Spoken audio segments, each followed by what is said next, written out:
जाते हैं, हम हैं तो राम जी के भक्त। तो बिहारी जी के दर्शन जब करने जा रहे हो तो आप राम जी बिहारी जी से क्या कहना है, हे प्रभु हम आपके दर्शन करने आए, हे राम जी आप ऐसी कृपा करो कि बिहारी जी हम पर प्रसन्न हो जाए। यानी अपने इष्ट का नाम जरूर लो, ऐसा मत करो कि विघ्न करो। कभी कभी घर में भी लड़ाई हो जाती है माता बहनों के। एक बार ये जो ढोलक वाले ने के गांव में लड़ाई हो गई। कैसे हो गई कि 7 साल बाद एक लड़का पैदा हुआ तो मैया कह रही हम नगर को मुड़वाएंगे, पिताजी कह रहे हम तो गंगा जी मुड़वाएंगे, और बेटा कह रहा उनका बच्चे का पिता बोले हम तो वहां मुड़वाएंगे झारपीर बाबा। झगड़ा हो रहा था। बहू बोली पंडित जी क्या बड़ी आफत आ गई है। बोले क्या बात है, ऐसे ऐसी बात है। बोले निर्णय क्या हुआ। बोले निर्णय तो हो गया, हमारे गांव में एक थान बाबा पूजे जाते, हम वहां बोले के आए तो बच्चा का मुंडन तो वहां होगा। अरे इन मूर्खों को ये पूछो ना, ये नहीं पता कि बच्चा किसकी वजह से हुआ है। तेरी सत्ता के बिना हे प्रभु मंगल मूल, और पत्ता तक हिलता नहीं खिले न कोई। तो आज भृगु ऋषि ने लात मारी है और वेद व्यास जी बड़े चिंता में, किसको, तो नारद जी कहने लगे तुम इतनी चिंता में क्यों बैठे हो प्रभु, आपका ही बेटा है सुख। सुखदेव जी विराजमान है ना, देखो कल से विराजमान है सुखदेव जी बैठे, इनको कथा क्यों नहीं सुनाते। बोले ये तो मेरा बेटा है, ये सुनेगा कि नहीं सुनेगा, इस समय कहाँ है। बोलो वो ब्रह्म समाधि में है, तो अपने चेलाओं को भेजो और उन्हें कथा सुनाओ। तो उन्होंने अपने चेलाओं को भेजा और उन्होंने वो ब्रह्म समाधि में थे, और जितने भी उनके चेला गए थे उन्होंने जा करके एक मंत्र बोला कि उनके कानों में के पास में खड़े होकर के मंत्र बोलना, उनकी समाधि खुल जाएगी। तो मंत्र बोल रहे हैं, वरहा पीड़म नटबरपो कर्णयो कर्णकारकम बेत्रुदवास कनक कपिशम भैजंती चमालम। आज श्री कृष्ण भगवान के सौंदर्य का इस मंत्र में वर्णन किया है। मेरे कृष्ण भगवान वैजंती माला पहनते हैं, सिर पर मुकुट है, बड़े सुंदर लग रहे हैं, इनसे बढ़िया, इनसे सुंदर, इनसे अच्छा कोई नहीं है। उन सुखदेव जी के कानों में थोड़ी आवाज आई तो थोड़ी समाधि टूटी। फिर उन्होंने जब आए लौट के बोले क्या हुआ, बोले समाधि तो खुली थी पर फिर वो समाधि में लीन हो गए। बोले लो मंत्र को दूसरा ले जाओ, इस मंत्र को सुनाना। तो दूसरा मंत्र है, अहो वकीयम स्तन काल कूटम जिज्ञासया पाय यदास साध्वी लेवे गतिम धातृयुत चिंताम ततो अन्य कवा दयालु शरणं व्रजेमः। इसमें श्री कृष्ण भगवान की दयालुता का वर्णन है कि श्री कृष्ण भगवान इतने दयालु हैं कि पूतना ने जहर पिलाया, पूतना ने जहर पिलाया, फिर भी वही मुक्ति दी जो अपनी मैया को दी। मां ने जन्म दिया, मां को प्रेम करते थे, और जो मां को मुक्ति दी वही पूतना को दी। तो इतने दयालु, जो दुष्टों को भी जो मारने के लिए आए इतने दयालु, उसको भी मां की मुक्ति। ऐसे दयालु से उनकी आंख समाधि टूटी और कहने लगे भैया और आगे बताओ, जरा आगे बताओ।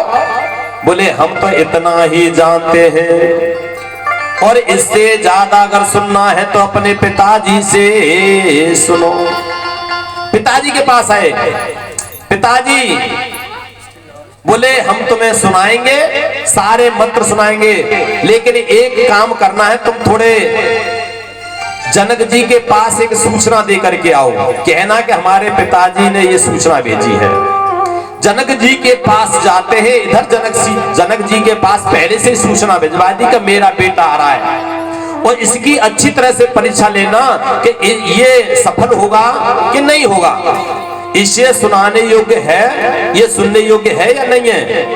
तो जनक जी के द्वारे पर सुखदेव जी पहुंचे हैं, तो चौकीदारों ने, वहां के जो देखभाल करने वाले, उन्होंने सूचना दी और उन्होंने कहा कि सुखदेव जी आए हैं। तो जनक जी बोले अभी हमें समय नहीं है, 5 दिन उनसे कह दो, 5 दिन बाद मिलेंगे। कितने दिन बाद मिलेंगे? जनक जी 5 दिन बाद मिलेंगे। सुखदेव जी खड़े रहे दरवाजे पर, दिन रात वहीं खड़े रहे और चेहरे पर बिल्कुल भी क्रोध नहीं है, मुस्कुराते हुए खड़े रहे। आज तुम कुर्सी वाले कोई आए अगर अतिथि, खासतौर से जीजा फूफा है ना, हाँ, अगर ये आए इन्हें कुर्सी न बैठे हुए तो चिल्लाते, कितनी देर होगी कुर्सी नहीं ला पाए तो। कोई अतिथि आ जाता, दोस्त आए, वो भी देखता है कि भाई हमें कुर्सी तो दे नहीं रहे और खड़े खड़े बात कर रहे हैं। लेकिन वहां 5 दिन आसन नहीं मिला, बैठने के नहीं कहीं, फिर भी वो मुस्कुरा रहे हैं। क्यों मुस्कुरा रहे हैं? क्योंकि उन्होंने क्रोध पर काबू कर लिया, उन्हें क्रोध आता ही नहीं है। आज पल पल पे क्रोध आता है, नमक कम है सब्जी में तो क्रोध आ गया, ये खाना बनाया है क्रोध आ गया, ये सामान यहां रखा है क्रोध आ गया। तो क्रोध हम पर सवार है, इसलिए हमारा कल्याण नहीं है। क्रोध नहीं आया। 5 दिन बाद उन्होंने दूतों को भेजा, देखो तो सही सुखदेव जी की स्थिति। तो दूतों ने कहा प्रभु वो तो मुस्कुरा रहे हैं। बोले इन्होंने क्रोध को जीत लिया है, अब उन्हें अंदर लेके आओ। तो कहने लगे सुखदेव जी प्रणाम, और महाराज जी बुला रहे हैं। जब महाराज जी बुलाए तो उनका स्वागत करने के लिए सुंदर सुंदर युवतियां आई हैं। किसी ने माला डाली, किसी ने पान खिलाया, किसी ने स्पर्श किया, लेकिन उनके अंदर वही भाव है जो पहली स्थिति वही अब स्थिति, यानी उन्होंने काम को भी जीत लिया। जनक जी बोले जब ये स्त्रियां उनको आलिंगन कर रही हैं तो उनकी स्थिति क्या है? बोले महाराज वो तो ऐसे खड़े हैं जैसे बताओ। बोले प्रभु जैसे पहले वैसे अब। बोले स्त्रियों ने उनको आलिंगन किया तो कोई अंतर नहीं पड़ा? बोले नहीं प्रभु। बोले अंदर को लाओ। जैसे अंदर लाए तो जनक जी पैरों में गिर पड़े। बोले प्रभु सुखदेव जी महाराज आपको प्रणाम, मैं आपको वेद क्या पढ़ाऊंगा, आप तो वेद वेदांत के ज्ञाता हैं। आपने काम को जीत लिया, क्रोध को जीत लिया। और आगे चले तो स्वर्ण की मुद्रिकाएं भी लिखी, लेकिन वो स्वर्ण मुद्रिकाओं को क्या देख रहे हैं? मिट्टी के समान। उनकी तरफ निगाह भी नहीं गई, दृष्टि भी नहीं डाली। बोले आपने काम को जीत लिया, क्रोध को जीत लिया, लोभ को जीत लिया। आपको वेद वेदांत में क्या सुनाऊंगा? उधर सूचना भिजवा दी कि आप इन्हें अपने पुत्र को कथा सुनाओ। तो आज गुरु जी यानी वेद व्यास जी अपने पुत्र को कथा सुना रहे हैं। हर की कथा सुनाने वाले, हर की कथा सुनाने वाले तुमको बार बार प्रणाम, तुमको बार बार प्रणाम। हर की कथा सुनाने वाले, हर नाम सुनाने वाले तुमको प्रणाम, तुमको प्रणाम, तुमको प्रणाम, तुमको लाखों प्रणाम। हर की कथा सुनाने वाले, हर की कथा सुनाने वाले तुमको लाखों प्रणाम, तुमको लाखों प्रणाम। ऐसा भाव रखिए कि आप मोदी गुरु जी कथा सुना रहे हैं। वहां पर कथा सुन रहे थे, भाव उनका यही था, उनका कल्याण हुआ, हम सब लोगों का भी कल्याण हुआ, क्योंकि सुखदेव जी महाराज कथा सुना रहे हैं।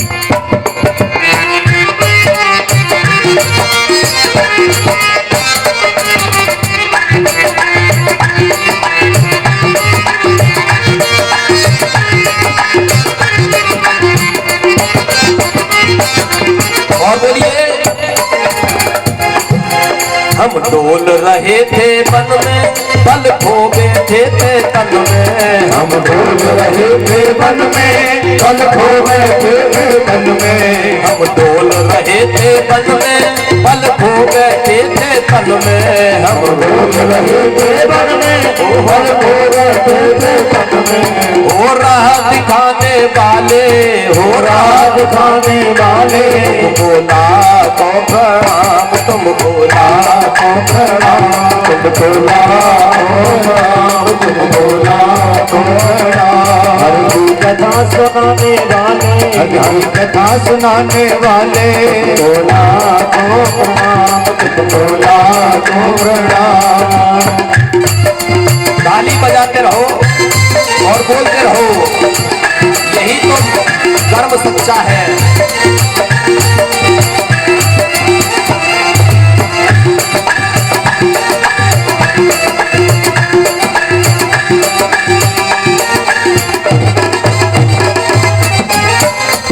हम लेकर विष का प्याला जा रहे थे यम के गाला, विष का प्याला यहाँ रहते वाला। हम लेकर विष का प्याला जा रहे थे यम के गाला, गर्मियों का प्याला यहाँ रहते यम के गाला।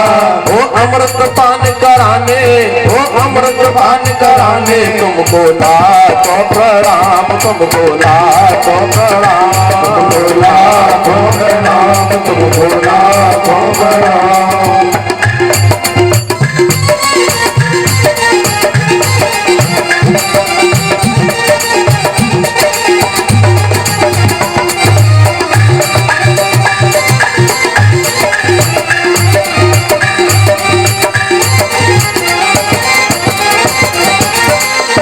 एक लाइन सबको बोलना है, कहना है प्रभु से, तुम घट घट अंतर्यामी, हम पतित और अज्ञानी।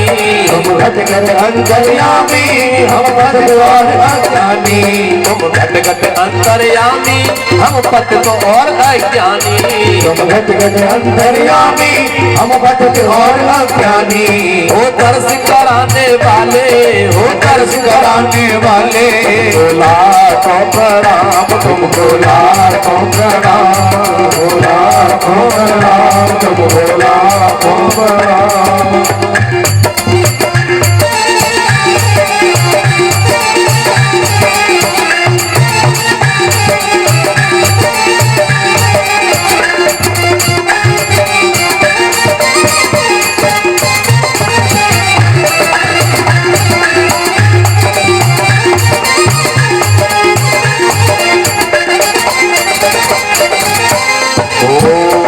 गोविंद भगवान की। तो वो सुखदेव से एक प्रश्न किया, प्रभु आपने कथा श्रीमद् भागवत कथा सुनाई, वेद व्यास जी ने सुखदेव जी को सुनाई और इन्होंने राजा परीक्षित जी को सुनाई, तो राजा परीक्षित जी का कल्याण हुआ। तो कहने लगे महाराज ये परीक्षित जी कौन है जिनका कल्याण हुआ था? तो व्याख्या करके बताते हैं संक्षेप में भी कि जब महाभारत चल रहा था तो दुर्योधन की अंतिम श्वास चल रही थी, जंघा भीमसेन ने तोड़ दी थी। अश्वत्थामा गुरुपुत्र आया और उन्होंने कहा कि आप क्यों परेशान हैं? तो उन्होंने कहा कि भैया पांडव 5-5 हैं। कितने हैं पांडव? 5, और हम 100 हैं कौरव, लेकिन उन 5 में से एक की भी मृत्यु नहीं हुई और हम 100 के 100 मारे गए। अच्छा आप ये सोचो कि ये 100 के 100 क्यों मारे गए? इस जग में नहीं मिलता, उस जग में मिलता है, और अपनी अपनी करनी का फल सबको मिलता है। ये गंधारी के 100 पुत्र थे। बड़ी विचित्र कहानी है, लेकिन संक्षेप में बताएंगे। गंधारी पूर्व जन्म में एक सुंदर राजकुमारी थी। इतनी सुंदर थी कि देवताएं अप्सराएं दर्शन करके अपना जीवन धन्य मानती थी। तो एक इनके राज्य में एक वैद्य आया, वैद्य कहने लगा दवाई ले लो, दवाई ले लो। ये राजकुमारी ने अपने दास दासियों को भेज के वैद्य को बुलाया, किस किस की दवाई देते हो? बोले हम सब चीज की दवाई देते हैं, और राजकुमारी ऐसी भी दवाई देते हैं कि अगर आप उस दवाई से स्नान कर लो तो आप वृद्ध नहीं होंगे, आजीवन ऐसी सुंदर रहेंगे। मृत्यु आ जाएगी लेकिन आप पर बुढ़ापा नहीं आएगा। तो बोले कि आप हमें ऐसी ही दवाई दो, ऐसी ही दवाई दे दो। बोले नहीं नहीं, ऐसी राजकुमारी ऐसी इच्छा मत करो। क्यों? क्योंकि इसमें थोड़े जीव जंतुओं की भी हत्या हो सकती है। बोले क्या है ऐसा कुछ? बोले 100 केंचुए मारे जाएंगे, उनका रस निकाला जाएगा, उसमें हम दवाई मिलाएंगे, उससे आप स्नान करोगे, तब आप आजीवन सुंदर होंगे। तो एक लोभ आ गया सुंदरता का, है ना, सुंदरता का लोभ आ गया कि मैं विश्व सुंदरी बनूंगी और विश्व सुंदरी हूं तो ऐसी ही सुंदर रहूं, दुनिया मेरे को दर्शन करने के लिए आए, लोभ आ गया। दवाई बनाई गई, स्नान किए, आजीवन सुंदर रही। वो 100 केंचुओं के वहां का श्राप लगा कि जैसे हमारे पुत्र हमारे आंखों के सामने मारे गए हैं, ऐसे तुम्हारी आंखों के सामने वो 100 केंचुए ही 100 पुत्र बन के आए।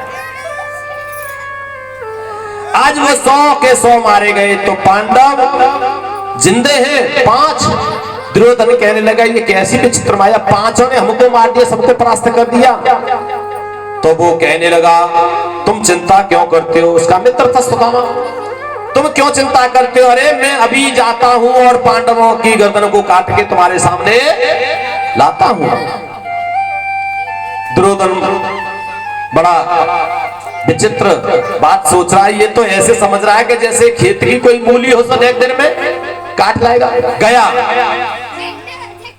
भगवान अंतर्यामी घट-घट के स्वामी सब कुछ जानने वाले। ये बच्चों को पीछे ले जाओ, इनको, इन बच्चों को बिल्कुल पीछे करो गेट से बाहर। चलिए बात नहीं कर रहे हैं, शांति से सुने तो सुने, नहीं तो बनना जाए। एक बार जयकार लगे बड़े भाव से, बोलिए गोविंद भगवान की। सुनाने वाले का मन जब लगता है जब सुनने वाले तैयार हो। आपने देखा होगा भड़बूजा जब भाड़ भूजता है तो एक मलिया घुमा देता, सारे के सारे चने दांत निकाल जाते हैं। एक चना आप डाल करेगा भड़बूजा पे भुजवा दो तो 100 रुपए इनाम के मिलेंगे, नहीं भुजेगा। क्या करेगा फिर वो छट के भड़बूजे की आंख में गिर जाएगा, न खिलेगा न हंसेगा न भुजेगा। तो सुनाने वाले का मन जब ही लगता है जब आप सुनेंगे मन लगा के, तो आपके पास में बच्चा बैठा तो शांत करो, खुद भी सुनो, क्योंकि बरसों व्यतीत हो जाती हैं, ऐसे अवसर नहीं मिलते। इसलिए दुर्योधन ने कहा कि अच्छा तू जा। भगवान कृष्ण को मालूम पड़ गया तो भगवान कृष्ण बोले अरे भैया पांडवों, हाँ जहां सो रहे थे उनके शिविर में पहुंचे। अरे ऐसा है कि केशव आप, अरे कि आप बोले कि नींद नहीं आ रही, आओ चलो बाग में टहलने के लिए आते हैं। तो शिविर से बाहर निकल गए। क्यों निकल गए? जाको राखे साइया मार सके ना को, है ना, जा पूरा जग बैरी होए, कोई नहीं मार सकता। तो उन्होंने देखा पांडवों के शिविर में घुस गया, वहां पांडव पुत्र है ना, पांडव पुत्र सो रहे थे 5। तो गर्दन काट काट के वो 5 की ले गया। कौन ले गया? कौन ले गया? नहीं मालूम, उधर ध्यान है। हाँ, मन बड़ा चंचल है, कैसे तेरा ध्यान धरूं, जितना तेरा ध्यान करूं उतना ये मचलता है, ये बड़ा मन चंचल है। पांडवों को ले गए 5 सिर काट करके और बड़े खुश होकर के कहने लगा वाह वाह वाह, बड़ा खुश हुआ। पांडवों को काट के ले आया सिर, हाँ 5 को ले आया। अरे दुर्योधन को इतनी खुशी भाई, इतनी खुशी भाई, फूला न समाए। दुर्योधन को इतनी खुशी भाई, फूला नहीं समाया। तो अब उन्होंने देखा कि भैया जरा मुझे दिखा तो सही, तू तो ऐसे समझ रहा है कि बहुत जल्दी ले आया काट पीट के। और जैसे उसने देखा तो पांडवों के सिर नहीं थे, वो पांडव पुत्रों के सिर थे। अब इतना दुखी हुआ, इतना दुखी हुआ कि जितना खुश हो रहा था ना उससे ज्यादा, रे तूने ये क्या किया, हमारे मरने के बाद में हमारा तर्पण कौन करेगा, हमारा वंश ही मिटा दिया, तूने ये कितना पाप किया।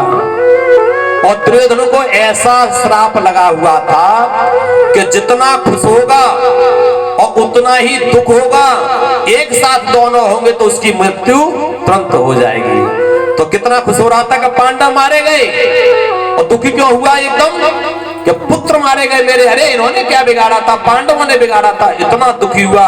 तो दुख और सुख दोनों में ही जय जय श्री राधे, जगत में जिसका जगत पिता रखवाला रे जगत में जिसका जगत पिता रखवाला रे, ओ उसे मारने वाला हमने, उसे मारने वाला हमने नहीं निहारा रे जगत में जिसका जगत पिता रखवाला रे जगत में उसका जगत पिता रखवाला रे। पांडवों की रक्षा कर रहे हैं कन्हैया के सब मेरे, तो फिर उनको कौन मार सकता है? आकर के दिखा। द्रौपदी को मालूम पड़ा, अर्जुन आ गए। अर्जुन ने कहा क्या बात है, ऐसे ऐसे मेरे पुत्र मारे गए, अभी लाता हूं पकड़ के। उस ब्राह्मण पुत्र को पकड़ लाया। दुर्योधन का मित्र था, इनके गुरु का बेटा था, अश्वत्थामा पकड़ लाए। द्रौपदी कृष्ण भगवान कहने लगे भाई ये तो बहुत बड़ा दुराचारी है, पापी है, मारो। अर्जुन बोला नहीं मारेंगे, हम द्रौपदी के सामने ले जाएंगे और वो देखेंगे, उसके सामने जब हम मारेंगे तो वो खुश होगी, क्योंकि माँ के 5 पुत्र मारे गए। अरे एक पुत्र मारा जाता तो कितना दुख होता है, 5 पुत्र मारे गए। जब वो आए हैं तो उन्होंने कहा देवी तुम्हारा दुश्मन तुम्हारे सामने, बताओ क्या सजा दी जाए। सब कह रहे कि मार दो मार दो मार दो। भगवान कह रहे हैं, सबसे पूछा क्या करेंगे, मार दो। भीम कह रहे मार दो। अर्जुन कह रहे मारने के लिए तैयार। के सबसे पूछा प्रभु आप बताओ। बोले हमसे क्या पूछ रहे हो, पहले उससे पूछो। बोले आप भी तो बताओ कि सब आपके बगैर तो कुछ हुआ ही नहीं है। बोले इसे ऐसा करो मार भी दो और छोड़ भी दो। अर्जुन आश्चर्य में पड़ गया, ऐसा कैसे कि मार भी दे और छोड़ भी दे। बोले ब्राह्मण पुत्र है, इसके मस्तक पर मणि है, अगर इसकी मणि निकाल दी जाए ब्राह्मण का तेज नष्ट हो जाएगा, ब्राह्मण की तो बेइज्जती ही मरना होता है। ये ब्राह्मण पुत्र है, अरे इसकी तो इतनी बेइज्जती हो जाएगी है ना, इससे ज्यादा इसे मरता रहेगा, रोज मरेगा, जब तक ये जीवित रहेगा तब तक मरेगा। मार दो और छोड़ दो, छोड़ दो यानी मारा भी गया छोड़ भी। द्रौपदी से पूछा क्या किया जाए। द्रौपदी ने कहा मेरे बेटे मारे गए पुत्र, मैंने पत्थर रख लिया है दिल पर, मेरे तो 5 मारे गए हैं, पति की शक्ल देख करके दर्शन करके अपना जीवन व्यतीत कर लूंगी, लेकिन इसका तो पिता भी मारा गया, माँ का इकलौता पुत्र, माँ से क्या बीतेगी, इसलिए इनको छोड़ दो। ये भक्त की पहचान है। दुष्ट तो बदला बदली करते हैं, मार दो, इन्होंने हमारे मार दिया तुम मार दो। भक्त पहचान करते हैं। छोड़ दिया, छोड़ दिया तो उसने जाकर के देखा कि मैं बदला लूंगा, इसलिए इसकी एक पुत्र वधू है अर्जुन की, तो उत्तरा के गर्भ में सब मारे गए थे ना, तो अभिमन्यु जब मारा गया था तो ये गर्भवती थी। वो धीरे धीरे पुत्र बड़ा हो रहा है, गर्भ बढ़ रहा है। इसने देखा कि मुझे छोड़ तो दिया, इसलिए इसने ब्रह्मपास छोड़ दिया, ब्रह्मास्त्र छोड़ दिया।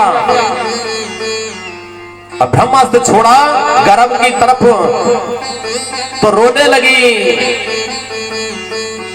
कृष्ण कृष्ण महाबाहु भक्ता नाम भयंकर त्वमेको दयामान नाम ओणसे संसर।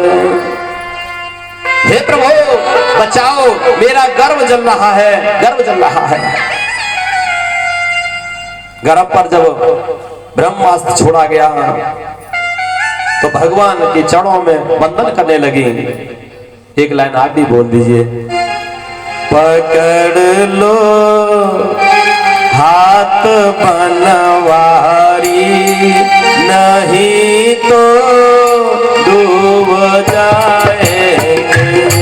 पकड़ लो हाथ बनवारी, हाथ करके कहो, हाथ करो आगे।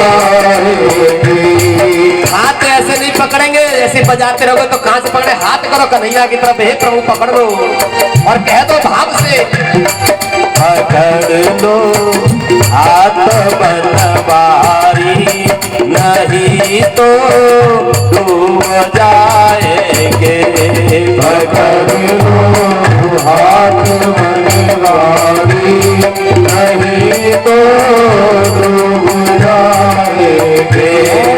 पकड़ लो हाथ बनवारी, नहीं तो डूब जाएंगे। पकड़ लो हाथ बनवारी, नहीं तो डूब जाएंगे। हमारा कुछ न बिगड़ेगा, हमारा कुछ न बिगड़ेगा। तुम्हारी लाज जाएगी। पकड़ लो हाथ बनवारी, नहीं तो डूब जाएंगे। ताली बजाया करो जोर से भाव से, और ताली बजाओ, भगवान प्रसन्न होंगे।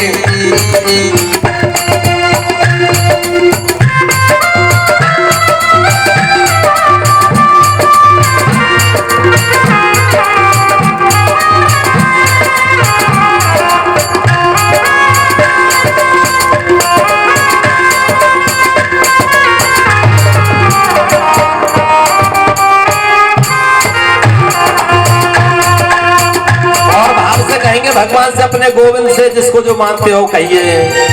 तेरे ही तो भरोसे पे जमाना छोड़ बैठे हैं, तुम्हारे ही भरोसे पे जमाना छोड़ बैठे हैं।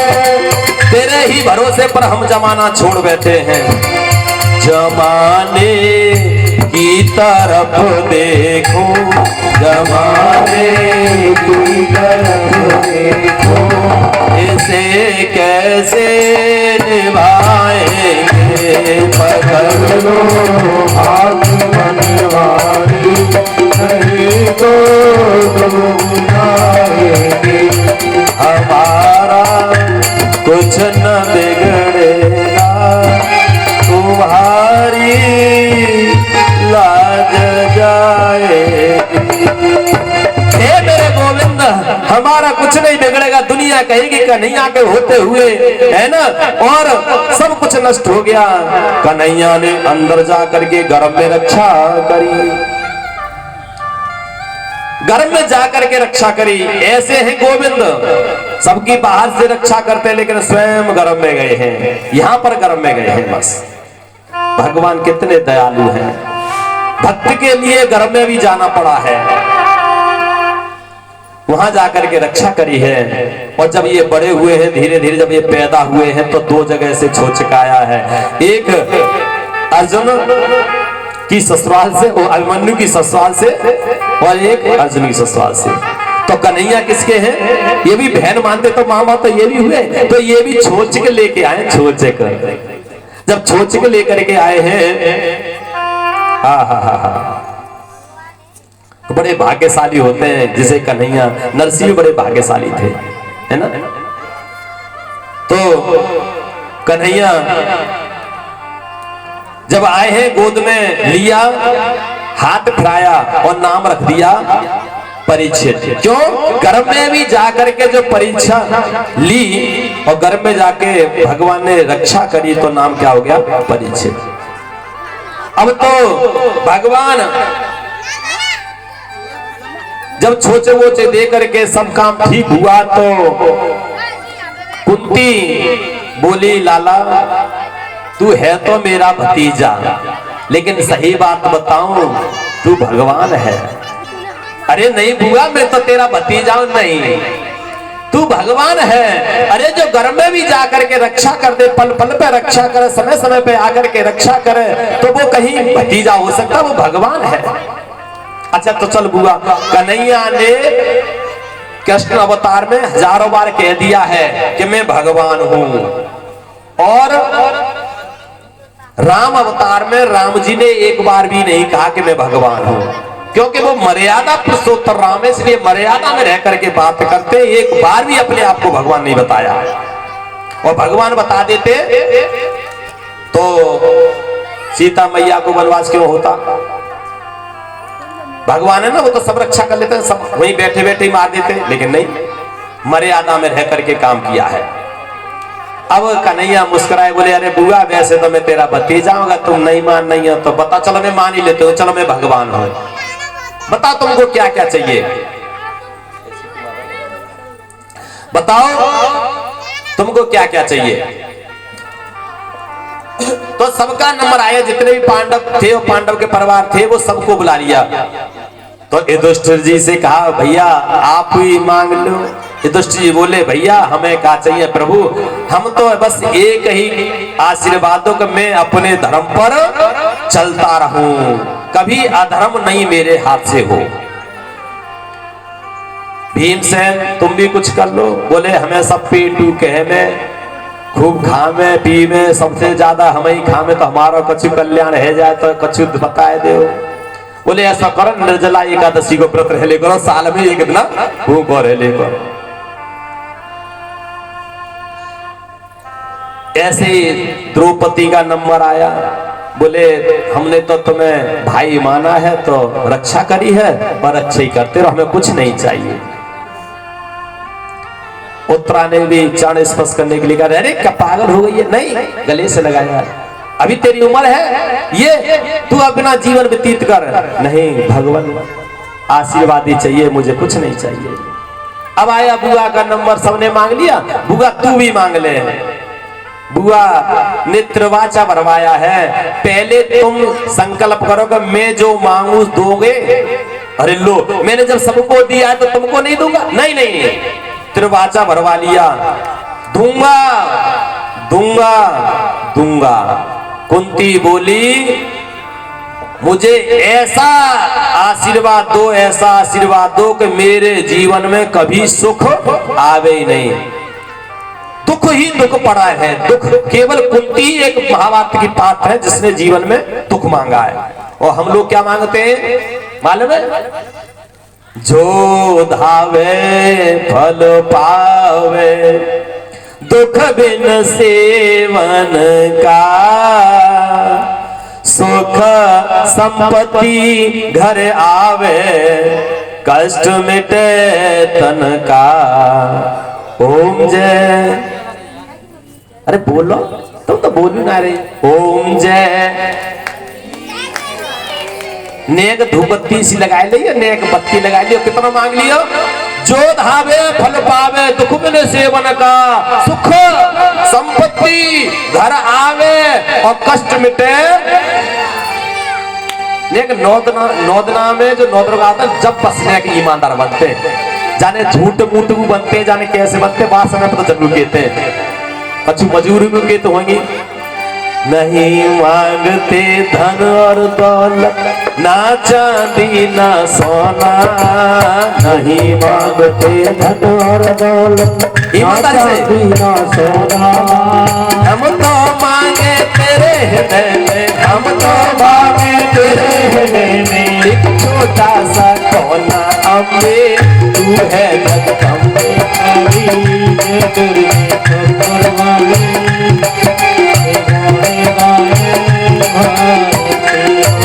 अब ये तुम्हारी मन की हम तो जान नहीं पाते कि ईमानदारी से कह रहे हो ये बेईमानी से कह रहे, पर कहते जरूर हो।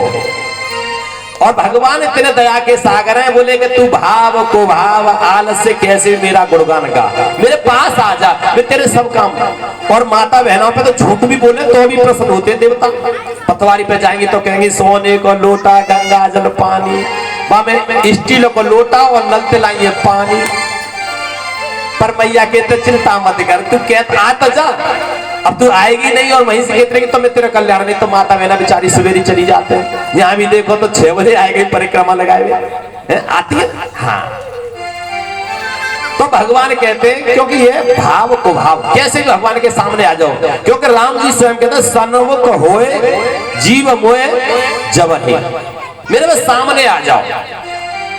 तो ऐसे ही जैसे उन्होंने देखा तो कुंती बुआ ने कहा मुझे दुख दो, सुख नहीं मांगा, कृष्ण भगवान बोले बुआ तूने जब से हो संभाला तुझे कभी सुख मिला है? इतना दुख दुख दुख दुख दुख मिला है जीवन में, फिर भी दुख मांग रही है। अरे वहां देख, तू जब बचपन में थी तो तू अपने पिता के यहाँ पर पैदा हुई और तुझे राजा भोज कुंत भोज ले गए तो तेरा नाम कुंती रख दिया। कुंती भोज की ये पुत्री थी लेकिन अपनी नहीं थी, लेकर के आए थे गोद में, जैसे ले लेते ना मांग लेते हैं ऐसे, उनके कोई संतान नहीं थी, दे दी गई।